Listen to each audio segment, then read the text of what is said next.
Dear സുഗമോദേവി സീരിയലിൻ്റെ ഇന്നത്തെ എപ്പിസോഡിലേക്ക് എല്ലാവർക്കും സ്വാഗതം. അങ്ങനെ ദേവികയെ കാണാനായിട്ട് സിദ്ധാർത്ഥനാണെങ്കിൽ വരുന്നുണ്ട്. അങ്ങനെ ദേവികയാണെങ്കിൽ പറയുന്നുണ്ട്, അച്ഛാ ഞാൻ എന്താണ് ഇതിൽ കൂടുതൽ പറയേണ്ടത് എന്ന് എനിക്കറിയില്ല. നന്ദുവിനെ പോലീസ് സ്റ്റേഷനിൽ കൊണ്ടാക്കരുത് എന്നൊക്കെ എനിക്കുമുണ്ടെങ്കിൽ പോലും വിധി എന്തായാലും അങ്ങനെയൊന്നും ആയിരിക്കില്ല. കാരണം തെറ്റ് ചെയ്താൽ അയാൾ എന്തായാലും ശിക്ഷിക്കപ്പെടും അച്ഛാ. അതിപ്പോൾ ഞാൻ എത്രത്തോളം മറച്ചു വെച്ചിട്ടും കാര്യമൊന്നും ഉണ്ടാവില്ല. അച്ഛൻ എന്തായാലും ഇങ്ങനെ ഈ കാര്യം ദിവസവും എന്നിവിടുന്ന് പറഞ്ഞിട്ട് യാതൊരു കാര്യം ഉണ്ടാവില്ലല്ലോ എന്നൊക്കെ പറയുന്നുണ്ട്. അപ്പോൾ സിദ്ധാർത്ഥൻ പറയുന്നുണ്ട്, എൻ്റെ മോളെ എനിക്ക് നിന്നോടല്ലേ പറയാനോ, നിനക്ക് മാത്രമേ അവനെ ഇപ്പോൾ രക്ഷിക്കാൻ കഴിയുള്ളൂ. നിന്നോട് അവൻ്റെ കൂടെ ജീവിക്കണമെന്നൊന്നും ഞാൻ പറയില്ല. പക്ഷേങ്കിൽ അവനെ ഒന്ന് രക്ഷിച്ച് നീ എൻ്റെ കൈവെള്ളയിലോട്ട് തന്നു വിട്ടാൽ മതി. ബാക്കിയൊക്കെ ഈ അച്ഛൻ നോക്കിക്കോളാം. അച്ഛന് സ്വന്തം മകനെ നഷ്ടപ്പെടുമോ എന്നുള്ള ഭയം കൊണ്ടാണ് അച്ഛൻ ഇങ്ങനെ പറയുന്നത്.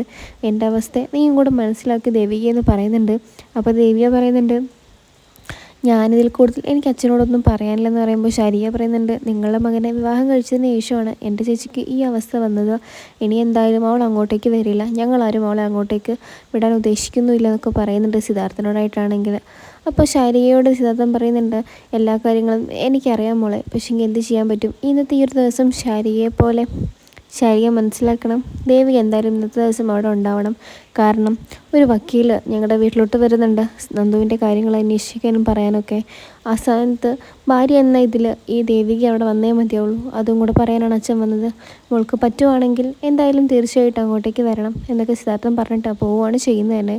അപ്പോൾ നമ്മുടെ ശാരിക പറയുന്നുണ്ട്, ചേച്ചി പോകുമൊന്നും വേണ്ട, അതിൻ്റെ ആവശ്യമൊന്നുമില്ല. ചിലപ്പോൾ കള്ളം പറയുമായിരിക്കും. മകൻ്റെ സങ്കടം കാണാൻ വയ്യാത്തതുകൊണ്ട് ചേച്ചി അങ്ങോട്ടേക്ക് വിളിപ്പിക്കാനുള്ള മറ്റൊരടവായിരിക്കും അത്. അതുകൊണ്ട് ചേച്ചി പോകണ്ടെന്നൊക്കെ നമ്മുടെ ശാരിക പറയുന്നുണ്ട്. ദേവിയാണെങ്കിൽ പറയുന്നുണ്ട്, അച്ഛനൊരിക്കലും അങ്ങനെയല്ല. അച്ഛൻ സത്യം മാത്രമേ പറയുള്ളൂ. എന്തായാലും ഒന്ന് ചെന്ന് നോക്കിയിട്ട് വരാം, അതായിരിക്കും നല്ലത്. നന്ദുവിനെ കൂടെ ജീവിക്കാനൊന്നുമല്ലല്ലോ, ഒരു നേരത്തേക്ക് അവിടെ പോയി നിൽക്കാനല്ലേ അച്ഛൻ ആവശ്യപ്പെട്ടത്. അത് ആ വക്കീൽ വരുന്നത് കൊണ്ട് മാത്രം. അല്ലെങ്കിൽ അച്ഛൻ എന്നോട് ഇങ്ങനെ ആവശ്യപ്പെടില്ല. ഞാനൊന്ന് പോയിട്ട് വരട്ടെ എന്നൊക്കെ പറയുന്നുണ്ട് ദേവികയാണെങ്കിലും. അതിനുശേഷം നമ്മുടെ വക്കീലാണെങ്കിൽ എത്തുന്നുണ്ട്. ആ സമയത്താണ് പ്രഭാവതി നമ്മുടെ വക്കീലിനെ കാണുന്നതും. പ്രഭാവതി ആണെങ്കിൽ പറയുന്നുണ്ട്, എൻ്റെ മോനെ എങ്ങനെയെങ്കിലും രക്ഷിക്കണം വക്കീലെ, ഒരു നിവൃത്തിയുമില്ല. അവനാണെങ്കിൽ ആ കുറ്റമൊന്നും ചെയ്തിട്ടില്ലെന്നുള്ള കാര്യം ഉറപ്പ് തന്നെയാണ്. പക്ഷെങ്കിൽ ആ ഋഷി എന്ന് പറയുന്നവന് എന്താണ് സംഭവിച്ചതെന്നറിയില്ല. എന്തെങ്കിലുമൊക്കെ ചെയ്ത് എൻ്റെ മകനെ രക്ഷിക്കണം എന്നൊക്കെ പറയുന്നുണ്ട്. വക്കീൽ പറയുന്നുണ്ട്, രക്ഷിക്കാനും ശിക്ഷിക്കാനൊന്നും എനിക്ക് അധികാരമില്ലയോ. എന്തായാലും സത്യമായിട്ടാണെങ്കിൽ തന്നെ അവനെ രക്ഷിക്കാം, അല്ലെങ്കിൽ മറിച്ചാണെങ്കിൽ അവനെ ജയിലിലേക്ക് അയക്കുക എന്നതാണ് ഒരു വക്കീലെന്ന എൻ്റെ കടമ. അതുകൊണ്ട് ഋഷി മരിച്ചിട്ടുണ്ടോ ഇല്ലയോ എന്നൊക്കെ അന്വേഷിക്കേണ്ടിയിരിക്കുന്നു.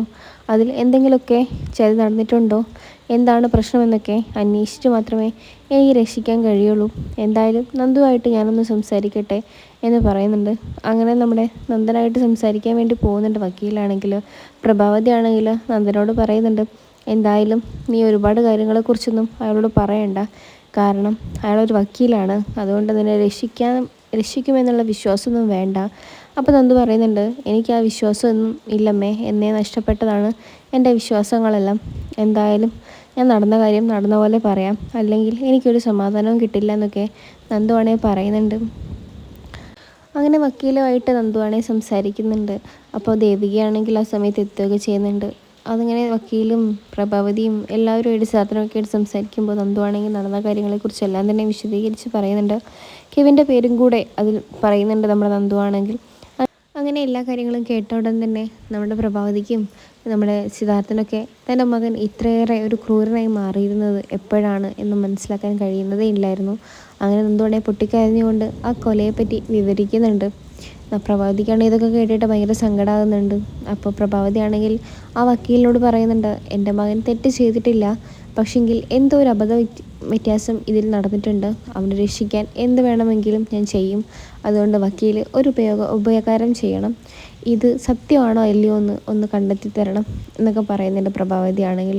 അങ്ങനെ വക്കീലാണെങ്കിൽ പറയുന്നുണ്ട്, എല്ലാ കാര്യങ്ങളും നമുക്ക് നോക്കാം. ഈശ്വരൻ്റെ പ്രാർത്ഥന എപ്പോഴും നിങ്ങളുടെ കൂടെയാണല്ലോ, അതുകൊണ്ട് നമുക്ക് ദൈവത്തിൽ ഒരുപാട് തന്നെ വിശ്വസിക്കാം.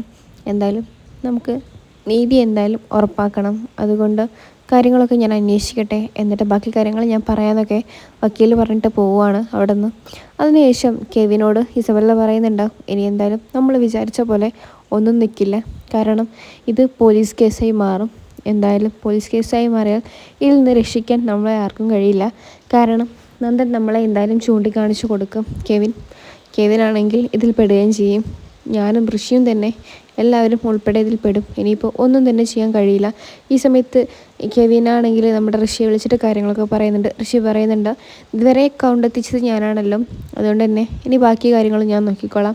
ഇതെല്ലാം അരുന്ധതി കേൾക്കുന്നുണ്ട്. അരുന്ധതി പറയുന്നുണ്ട്, നിനക്ക് ഇപ്പോഴെങ്കിലും ഇത് നിർത്താനായിട്ടില്ലെങ്കിൽ നിൻ്റെ ജീവിതത്തെ നീ തന്നെയാണ് നശിപ്പിക്കുന്നത്.